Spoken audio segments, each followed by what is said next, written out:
Dengue ভয়াবহ আকার রূপ নিয়ে নিয়ন্ত্রণের বাইরে চট্টগ্রামে এবছর ১৫ জনের মৃত্যুর পাশাপাশি আক্রান্ত ১,৫০০-এর বেশি।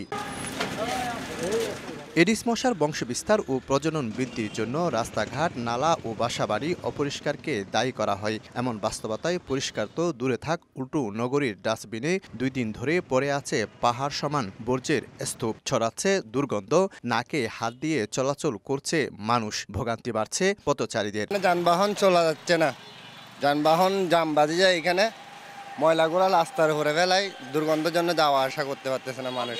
জমে থাকা বর্জ্যে কুকুর, বিড়াল, পশু পাখির বিচরণ, বোতল ও ডাবের খোসা ছড়িয়ে পড়ছে অলিগলি ও বাসাবাড়িতে। পানি জমে বংশ বিস্তার করছে এডিস মশা। সুপারভাইজাররা বলছেন, জ্বালানির সংকটের কারণে বর্জ্য বহন করতে পারছে না মালবাহী কন্টেইনার মোবার, ড্রাম ট্রাক, পেলোডার সহ নানা গাড়ি। এই ময়লার থেকে যে মশা মাছি সব তো আমাদের এখানে আবাসিকের মানুষের ঘরে ঢুকতেছে, তাতে ওই মশার থেকে যে রোগগুলা ছড়ায় এগুলো হচ্ছে। জ্বালানি তেলের সংকটের কারণে আজকে সকাল থেকে আমাদের কোনো গাড়ি চলে নাই।